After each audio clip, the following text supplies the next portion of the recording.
Good morning everyone. After a month, makikita niyo ulit yung mukha ko. Pakpak mga hungog! Pakpak! Mga hungog! Pakpak mga hungog! Pakpak! Pakpak! Pakpak! Pakpak! By the way, yung vlog natin this morning or today is about isda. Kasi kung matandaan niyo yung previous kong vlog, meron akong isda, kaso nga lang namatay. Ayan, ito namatay oh. Ayan. Tapos may tumawag sa akin ngayon daw mag-ano daw sila harvest. Hindi siya harvest na yung kakainin, hindi. Yung tamang ibebenta na ba? Pwede na ibenta yung tawag nito yung isda. Kaya puntahan natin. By the way, yung isda ko is fighting fish. Maghanap tayo, pero ang nabalitaan ko is koi fish daw yung breeding yung i-harvest. Pero puntahan natin. Tara na. Sama kayo.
Tingnan mo ang palaisdaan dito sa Basak, Lapu-Lapu City. Ang laki, ang lawak. Tingnan mo oh. Yan, palaisdaan nila yan. Yan, tingnan mo yan. Yan oh. Tingnan mo. Ayan, yan. Dito pa sa kabila. Yan. Puro yan. Puro breed. Yan, kay Ronilo, koi. Dito sa kabila, horn. Ayan, puro malalawak yan. Yan ang salaksiki natin. Kasama ko ngayon ang ating mga hungog team. Ipakita mo yung mga hungog team. Ipakita mo silang lahat.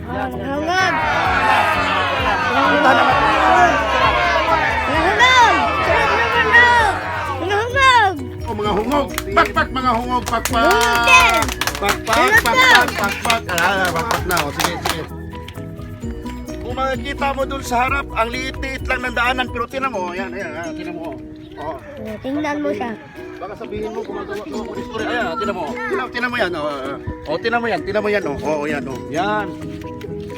Hanapin natin kung sino ang nag-barbecue.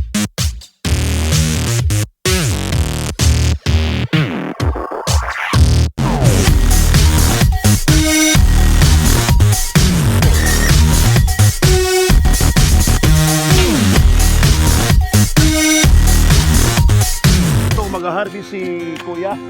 Pupuntahan natin. Ayan si Kuya yan oh. Kita nyo? Pupuntahan natin si Kuya. Halika.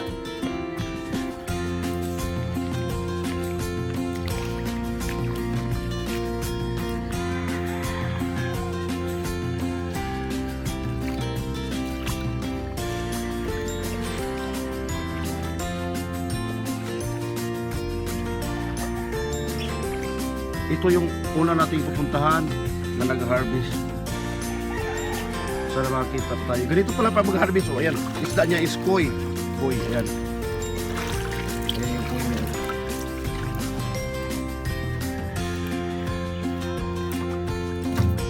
Ayan yung koi niya.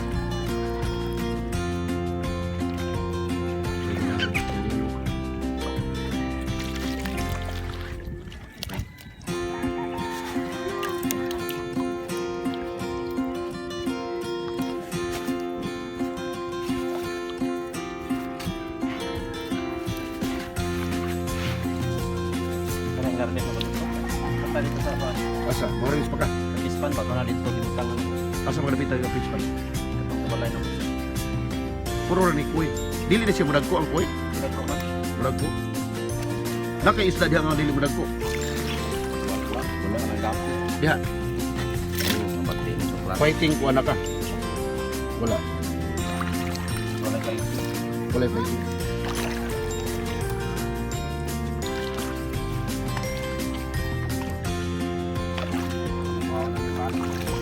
Ha?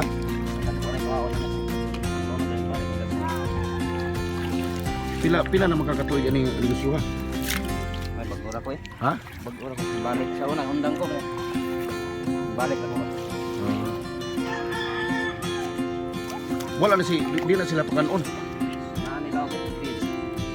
Tilapia. Ano ba? Yan.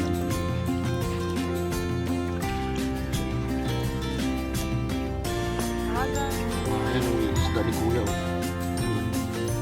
Mga, sa ngayon, Kuy lang muna. Oh. Dito pala pag mag-harvest na yung breed. Breed niya ngayon is Kuy. Pero, Kuy lang ba ito lahat? Wala ba ito ano, halo? Awal. Wala. Ilang buwan niyang ganyan dyan? Sa fish pan. Bago yan eh. Bago, Harvest. ilang buwan.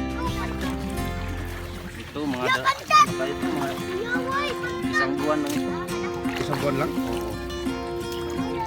Tapos yung isang, Yung iba dyan mga ano, 2 buwan. yung iba. Oo, malaki na yun. Ay, nakalimutan ko palang tanungin yung pangalan mo. Ano nga palang pangalan mo, sir? Ronilo, Ronilo. Papido. Fortaleza, Fortaleza. Yung ganyan, sir, yung isang piraso, magkano benta mo? 10 piso lang. Sa isang piraso. Oo. Pero yung ano mo, sir, yung bili mo niyan, as yung nag-breed ka, di ba? Oo. Magkano bili mo na? Yung sa breeder, Oo. sa 3.5 yung ano, 3.5 yung, pares na breeder. 3.5. Pero yung Depende breed, sa klase ng isda. pero yung breeder mo, andito din. Yung nakasiparit. Ano kasi pa rin, Separate siya. nandun sa bahay. Ano sa loob? Oo. Hindi natin pwede makita. Bawal. Pwede naman. Oo. Well, sama tayo mamaya. Malayo ang bahay mo, sir? May tindahan ka yung may tindahan. Ay, yung una dyan? Oo. Ay, yung parang, may ano ata dun eh. Parang may palaisdaan din. Oo, bispa. Oo. Sa'yo yun? Sa akin yan. Ano bang papel mo rito sa pag-harvest ito? Anong papel mo? Wala kang papel? Patingin-tingin? Ano mo ba si Ronilo? Ano mo siya? Ay, Ayun na. Bye!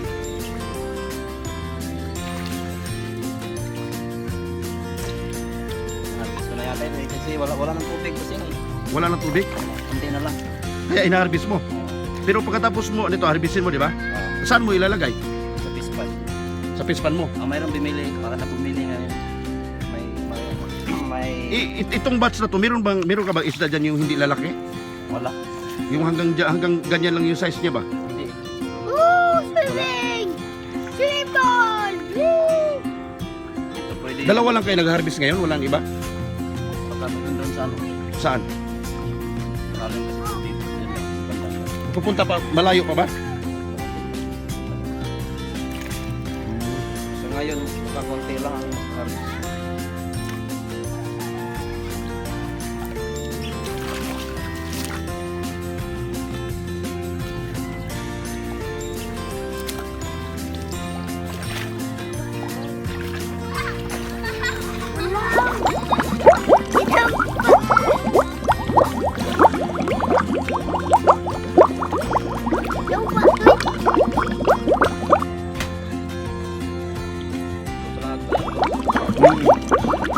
May kumuha na rito dati, no? Wala pa? Nagtatagalog tayo kasi yung mga followers natin mga Tagalog.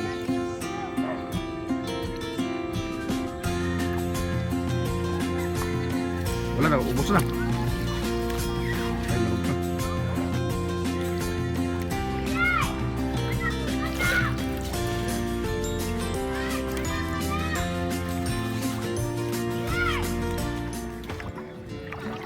Papunta na tayo doon sa inyo. Mga kapatid, kung makikita niyo si Ronel, bit niya, dalan niya ang na-harvest niyang isda. Mga kapatid, habang nag-usap tayo about sa isda, ito namang si Ronnie, medyo busy siya sa Red Horse niya. Patuloy natin siya. Ayun, Red Horse si Ronnie. Maagang maaga mga kapatid, maagang maaga. Pero tingnan mo naman si Ronnie, oh. Parang wala nangyayari. Bakit nang napaaga ata yung inom mo ng ano, dong Ronnie? Ng Red Horse? Bombay og. Ha? Palakas. Ha? Palakas ng katawan. Pampalakas pala ng katawan to. Si Ronnie, oh, tinan mo, oh. Oh. Wak, wak, mm. Oh, habang busy tayo sa ano natin, sa kwentuhan natin about itong isda ni Ronilo, no? Yes, sir. Si Dong Ronnie naman, busy sa tungga niya. So, wak, wak, wak, wak. Yan si Ronnie. Oh. Wak, wak, wak. Oh, mga kapatid, di ba? Nakita niyo gaano kalawak ang palaisdaan dito. Ngayon, tatanungin natin si Ronnie kung bakit napasok siya sa ganitong negosyo or ganitong business. Tatanungin natin siya. Kasi itong lugar na to, kung makikita niyo yan, yan. Sa gilid niyan, yun yung mga kumpanya. Kumpanya, industrial company. Pero bakit napasok siya rito? Tatanungin natin siya. Dong Ronnie, Dong Ronilo, bakit ka napasok sa ganitong negosyo? Napasok po ako dito kasi pandemic ngayon, ang hirap ng buhay ngayon. Pero dati may trabaho ka. Wala, nagtitinda lang. Vendors kasi ako. Vendors na alin? Yung paninda yung sa labas. Yung Sago vendors. ano yung ano mo, yung Buko juice? Buko juice. May buko juice ka? Dati. Pero Natigil kasi sa pandemic. dahil sa pandemic. Pero ano bang ano nito? Yung isda nito, maganda ba ang kalalabasan? Maganda naman. Pero Medyo pagod. may nakita ko parang may puhunan ka ata dito. Oo, laking punan ito. Laki ang puhunan? Umpisa. Kasi binili lahat yung ano. Oo. Pero parang may ano ka, parang may oxygen. Mm-mm. May oxygen ka. Tinan niyo Tinan niyo si Ronnie Diyan lang ako sa gilid nakatira. Alam niyo ba? Tinan niyo Tinan niyo yan. Ganyan lang yan. Pero ang amount niyan 6 digit. Cameraman, dito cameraman. Dito cameraman. 6 digit. Pag ganyan lang yan, tinan mo niyan. Pero 100,000 ang pinag-usapan diyan. Kaya tinan mo Kaya tinan mo si Ronnie, nakasmile. Di ba nakasmile, Nakasmile siya. Nakasmile.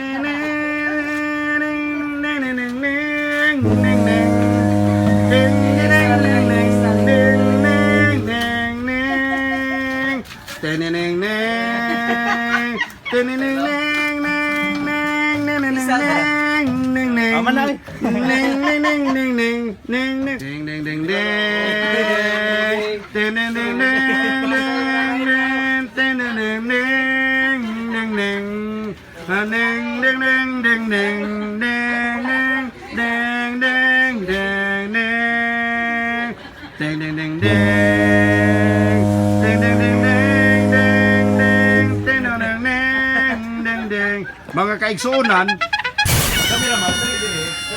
Balikan mo na mga kaigsuunan. Asa akong isda?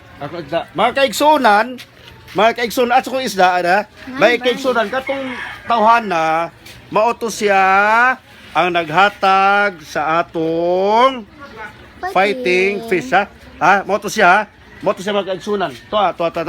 Tanawa. Kameraman, pag-abti kay gisulan na ba ka? Mo na siya naghatag. Pero dili siya musugot nga atong interviewon kay naman gyud mga tao nga kamera siya. Pero kana tanawa. Kana siya. Magpa-interview kana siya kana interview ni. Magpa-interview ni siya sa sitwasyon nila karon. Tara. Ayun na lang pong saway. Ulo. Puntahan na namin ngayon yung mag-asawang koy o kumbaga yung anong tawag ng Ronnie? Anong tawag doon? Breeder? O yung breeder niya, pupunta natin yung breeder niya. Punta natin si Ronilo. Ito yung breeder niya. Ito yung breeder niya. Ito, mga kapatid, ito yung isda na to. Ito mga kapatid, pasok mga kapatid. Itong isdang nang yan, yung isdang yan, yan yung nagpo-produce ng koi, yung hinarvest namin kanina. Biruin mo, tinan mo. So ngayon mga kapatid, pinapakita natin sa lahat ni Ronilo tungkol sa negosyo niya. Ngayon, tatanungin natin siya kung paano siya matagpuan itong pwesto niya sa mga lahat na gustong bumili. Tatanungin natin si Dong Ronilo. Dong Ronilo, paano ba sila makapunta dito? Medyo na mahirap pasukin yung lugar mo. Paano ba? Dito, medyo malayo dito. Malayo? Sa Lapu-Lapu tayo. Oo. Pero may contact number ka ba? Mayroon din contact number. Oo. O sa Facebook natin, mayroon man. Meron kang Facebook din. O sige. So ipapakita lang natin. Sa Facebook at saka ano. Ayan na. Nakita mo ba yung mga isda, mga kapatid? Nakita mo ba yung isda? Ayan o. Sila ang nanganganak. Ano mo tawag to? School of Fish. Ang tawag yan. Yung grupo ng mga isda, School of Fish. Sila ang nanganganak. Pagkatapos silang manganak, dadalhin ni Ronilo doon sa palaisdaan niya. Dadalhin niya doon. Ngayon, magpapasalamat tayo kay Dong Ronilo na pinapaunlakan niya tayo. Maraming salamat Dong. At saka sa sunod na kabanata. Sa sunod na kabanata, anuhin natin ha. Maraming salamat po. So ngayon, tatapusin na natin to kasi yung cameraman natin walang ano to. Walang kain yan. Walang kain. Susunduhan ko ba to? Maraming salamat mga kapatid.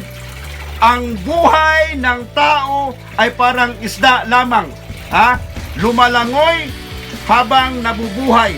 So habang ang tao ay nabubuhay, kumikilos.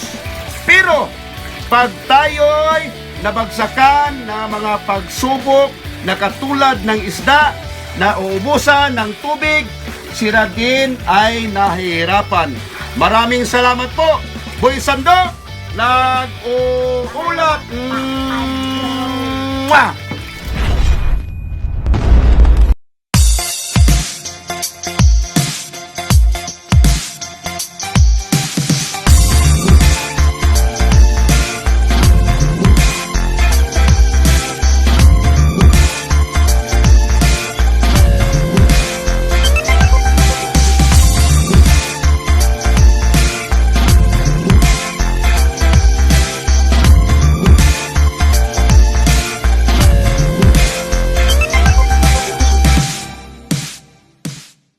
Dekele men.